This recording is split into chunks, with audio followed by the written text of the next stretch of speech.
Bob Steele with you on First News, and joining us on the live line, 2nd District Congressman Tim Griffin is here. And Congressman, the Fort Hood shootings occurred in November of 2009, and Nadal Hassan is still awaiting trial. He's accumulated $278,000 while awaiting trial, while the victims of that shooting, since it was not classified as a terrorist act, are not entitled to the same benefits they would be had it been determined to be a terrorist act. What are your thoughts about this? Well, first of all, no matter what this administration wants to call it, it was a terrorist act.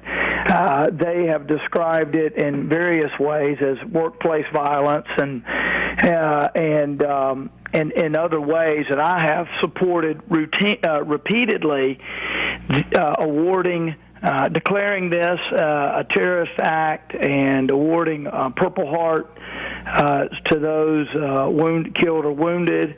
I think this has been botched from the start. Look, I think that we ought to call them like they are, call them like we see them. When we have a radical Islamist terrorist like I believe Major Hassan is, and we have him on our soil doing what he did at Fort Hood, we ought to call it what it is. You know, we saw this same issue with the Little Rock shooter who killed the soldier outside the recruiting station, and Private Long. And the administration just danced around and just didn't want to call it what it was, which was an act of terrorism by a radicalized Muslim who had gone to the Middle East. And, so I think, I don't know if it's because of, I think it's a combination. I think there's some political correctness going on where people just don't want to say what it is. I think part of it is they don't want to admit that these terrorist acts are occurring on U.S. soil. But look, this guy, in terms of who he was communicating with a member of Al Qaeda, and it's an outrage, really, that the administration continues to deny what this really was or is. And then there's been things like the debate over his beard. Well, he's still in the military. That's why he's been getting paid. Yet they debated whether he could grow a beard for religious reasons at trial.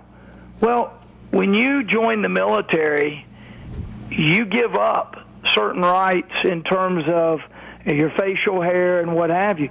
You can't grow a beard. I'm in the Army Reserve. If I wanted to grow a beard, it'd be against regulations. Yet, when the judge said he couldn't have a beard, I got to assume that there's some liberal judges on the U.S. Military Appellate Court, but they said he could have a beard, which is just incredible to me. Congressman, is there any way to reclassify the Fort Hood killings as combat-related? Because the victims, as you mentioned, have been denied Purple Hearts, and also they've been denied the status of combat-wounded veterans, so their survivors and other family members are not entitled to the benefits they would be. Is there any way to reclassify the Fort Hood killings? Yes, there are two ways. The administration could just do it.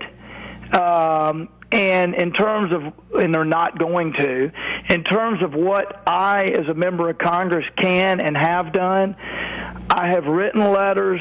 I have made the point in when I was on the Armed Services Committee. We have about 30 seconds. And we could have a law that forces the administration to do it. But remember, to get a law, we got to get the president to sign it. He's not going to sign a bill into law that reverses his own position. So we have bills to get this done. I'm a co-sponsor of H.R. 705. It's called the Fort Hood Victims and Families Benefits Protection Act. It was introduced in February by Republican John Carter of Texas. I am a co-sponsor. All right, sir. I'm sorry we have to run, but thank you. Thank you all.